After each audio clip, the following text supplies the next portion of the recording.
P5 Plus. Amigos, bienvenidos. Estamos en un programa más de Platícame un personaje. En esta ocasión, con la presencia extraordinaria de la doctora Ana María Guerrero, historiadora, doctora en Historia de México. Ana María, bienvenida, muchísimas gracias.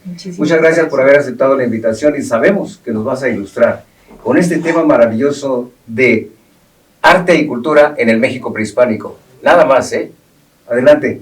¿Cómo es que te incursionas en la historia? Hay muchos historiadores en México, sí, pero muchos menos de los que quisiéramos. La verdad es limitado el número de historiadores que hay en México y sobre todo historiadores reconocidos, con un amplio conocimiento de la historia de México. ¡Wow! Esa pregunta sí que es la pregunta del millón. Fíjate que yo estudié ciencias políticas. Muy bien. Y a la mitad del camino me di cuenta que no era algo que me apasionaba y decidí terminar esa licenciatura y hacer algo que me hiciera la persona más feliz. Así que fui a la UNAM y estuve buscando dónde incursionar una maestría y llegué a Filosofía y Letras y empecé a estudiar historia del siglo XX, del siglo XIX, del siglo XVIII y el XVII, y cuando llegué al XVI me di cuenta que sentía yo una gran pasión y un gran amor.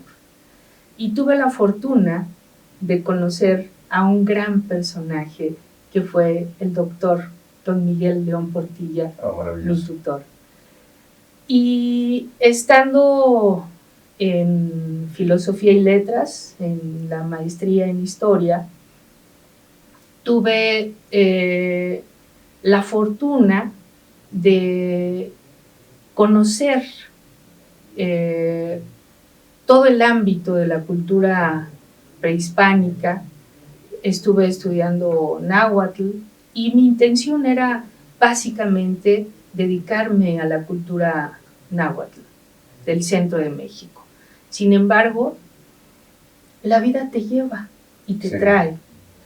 Y me llevó a trabajar a la Universidad de Quintana Roo como profesora investigadora y tuve la fortuna de conocer nada más y nada menos que a Galina Yerchova, que fue la discípula de un personaje muy importante en el desciframiento de la escritura maya, del doctor Yuri Norosov, quien fue el descifrador de la escritura y que tuvo la oportunidad de venir a México justo por el apoyo del doctor don Miguel León Portilla hasta los años 90.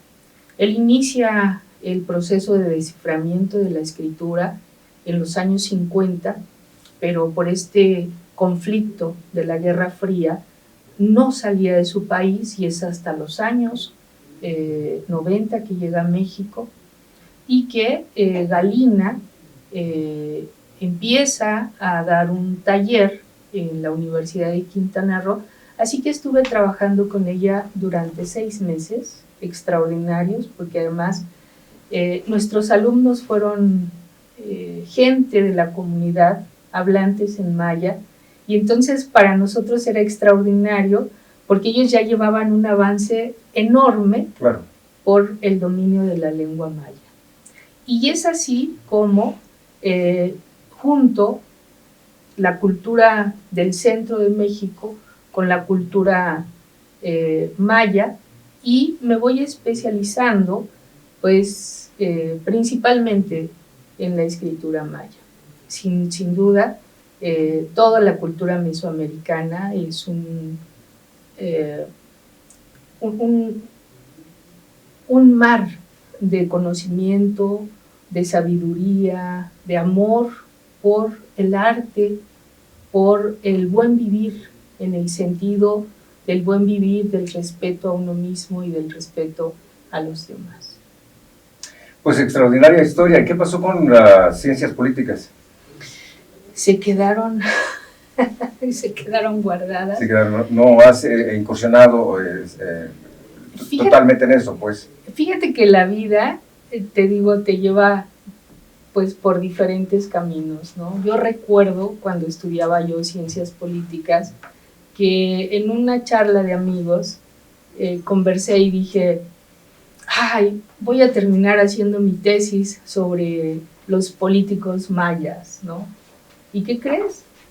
Que mi tesis de doctorado fue exactamente sobre el tema de los políticos, de los gobernantes de una ciudad maya que se llama Tikal. La historia del mundo, pero en específico la historia de México y del México prehispánico específicamente, ¿no puede ser un tema político? Con esa respuesta regresamos en unos momentos. Estamos hablando con la doctora Ana María Guerrero, historiadora extraordinaria. Volvemos después de una pausa. Wi-Fi Plus.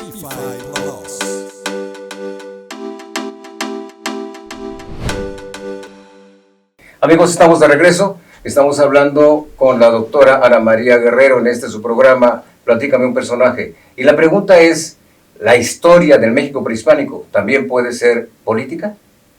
Doctora. Pues por supuesto, ¿no? Sobre todo en el punto del centro de México. El poder del centro de México se refleja en todos los estados de la República, ¿no? Por ejemplo, vamos a Chihuahua y encontramos la avenida Cuauhtémoc, en Mérida, en Guadalajara, y tenemos esta influencia, sobre todo del centro de México, en muchos de los monumentos de las diferentes ciudades del país, ¿no? Y por supuesto que la historia de la cultura mexicana, en este sentido de la cultura mexica, fue una gran historia, ¿no? Fue un gran poderío de un grupo de personas que sale de una ciudad que se conoce como Aztlán y van a empezar a migrar a partir de la promesa de Huitzilopochtli, que les dice que los va a llevar a ser grandes personas, que van a conquistar muchas tierras y los va a llenar de quetzal, de flores, de agua caliente, agua fría, en fin, de un paraíso donde ellos van a ser señores. ¿Hay un manejo de masas entonces ahí? Claro. ¿En ese discurso? En este discurso hay un manejo de masas, un proselitismo, ¿no? Deificado, con un gran peso simbólico que pervive, ¿no? Incluso hasta la fecha. Entonces no lo podríamos desligar del todo. Quizá si yo observara detenidamente, pensaría que si bien la historia como bandera te ha arropado, la política sigue estando vigente en todo discurso histórico. Claro, por supuesto. ¡Qué maravilla! Y podemos quizá identificar en el México prehispánico un personaje extraordinario. Nosotros hablamos de arte y cultura en el México prehispánico y tenemos un personaje maravilloso que pudo amalgamar la política con las artes extraordinariamente y se llama Nezahualcóyotl. ¡Wow! Ese personaje es mi héroe, es mi personaje favorito. Sin duda, hay un documento que edita el historiador Chavero en el siglo XIX, de un trabajo que hace un tataranieto de Netzahualcóyotl, que su nombre es Iztlizóchitl, así se llamó el padre de Netzahualcóyotl, ¿no? Y nos platica allí todas las aventuras de Netzahualcóyotl para poder recuperar el gobierno que había heredado de su padre, ¿no? Por parte de su madre eran familiares de los mexica, así que para proteger a este Netzahualcóyotl lo invitan a vivir al centro de México. En el centro de México, Netzahualcóyotl va a aprender mucho de la cultura mexica, de la cultura mexica, ¿no? Va a hacer trabajos extraordinarios como el canal de agua que viene de Chapultepec al centro, a la ciudad de lo que hoy es el Zócalo, ¿no? A la gran ciudad mexica, y va a tener un desarrollo extraordinario en el proceso ya de su gobierno en Texcoco, dentro de las artes, la escultura, de la religión misma. Sí. Va a tener un gran respeto, por ejemplo, de los animales, de tal forma que va a ser un lugar especial, digamos, zoológico, ¿no? Donde se van a cultivar aves, en fin, diversidad de especies, pero siempre con una gran pasión, que es algo que se conoce como el huehuetlatoli.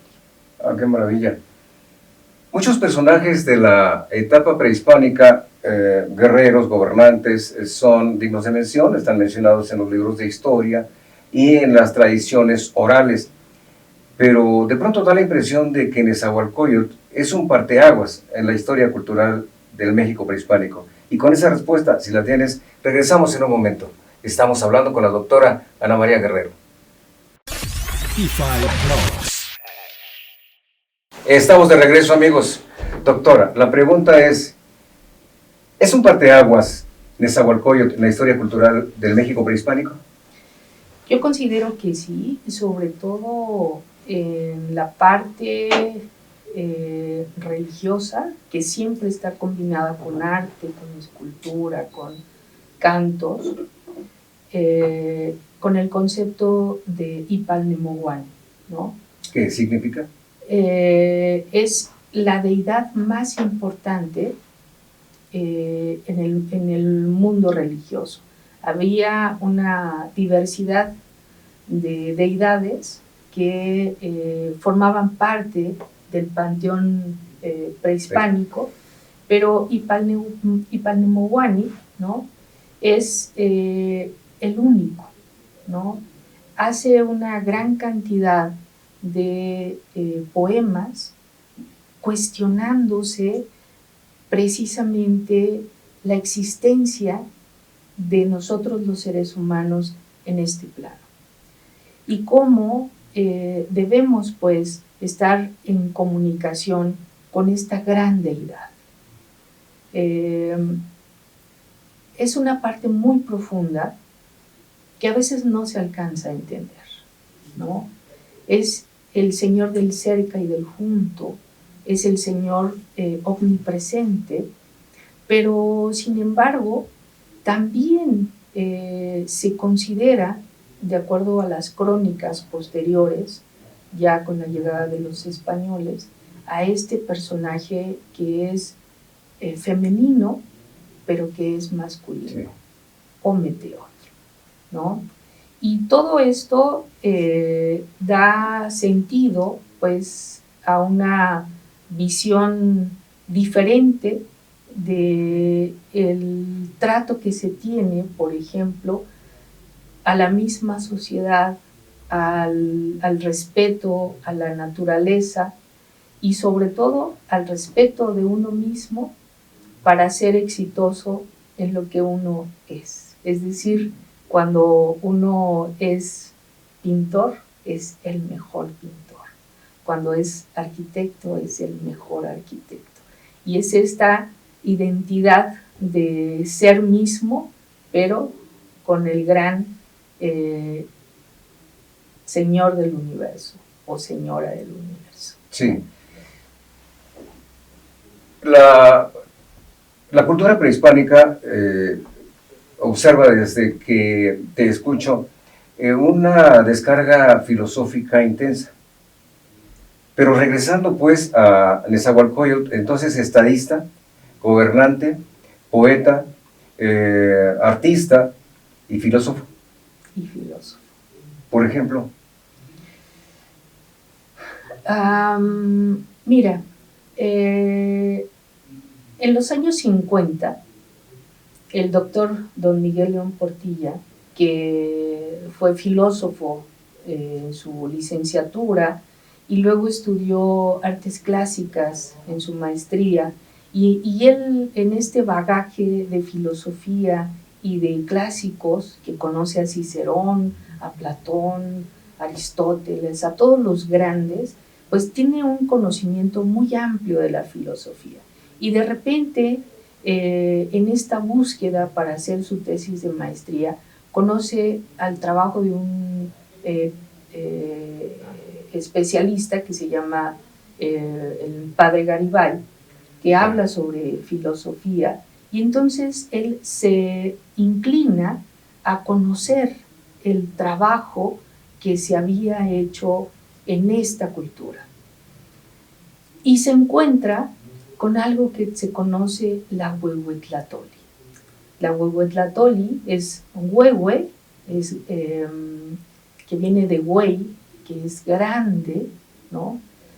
O que quiere decir, algunos lo traducen como viejo, pero no, esa es una forma despectiva de decir huehue, sino como es grande, ¿no? Como nosotros vemos a nuestros abuelos, grandes personas. Y tlatoli, que quiere decir palabra, es la palabra grande, claro. Pero es la palabra de nuestros abuelos. De los viejos, pero viejo en el sentido de sabio. Exacto. Correcto. Y encuentra don Miguel León Portilla, pues, diversos documentos del siglo XVI que están en la lengua náhuatl principalmente, y en él encuentra todos estos valores de la vida cotidiana que se tenían para vivir, ¿no? No solamente, por ejemplo, Bernardino de Sahagún, Diego de Landa, que platican tantas historias de cómo se vivía en el pasado. Por decirte algo, ¿no? Una pareja que iba a tener a su bebé, ¿no? Que ya se había casado, y entonces se reúnen en la familia, así como estamos nosotros, y entonces somos los abuelos, y hablamos con nuestros hijos y les decimos cuánto amor nos hace saber que van a tener a un nuevo integrante de la familia. Y la madre le dice al hijo que ya está en su vientre, le dice, si, por ejemplo, piedra preciosa, pluma de quetzal, cuánto espero verte en este plano. Es difícil vivir aquí, pero sé que lo lograrás. Te estamos esperando con tanto amor. Esto es filosofía, ¿no? Y es poesía. Y es poesía, y es arte, y es cultura. Por supuesto. Ana María, un alimento extraordinario platicar contigo. Muchas gracias por haber venido. Yo creo que tenemos que tomar en consideración el arte y la cultura en la colonia, en la independencia, en la revolución, en la reforma, porque estamos llenos, México, de arte y cultura. De verdad no sabes cuánto te lo agradezco. Amigos, los esperamos en la próxima emisión de Platícame un personaje, donde seguramente el próximo invitado será usted, porque en esta vida todos, absolutamente todos, somos un personaje. Soy Bernabé Guanjó y les mando un abrazo.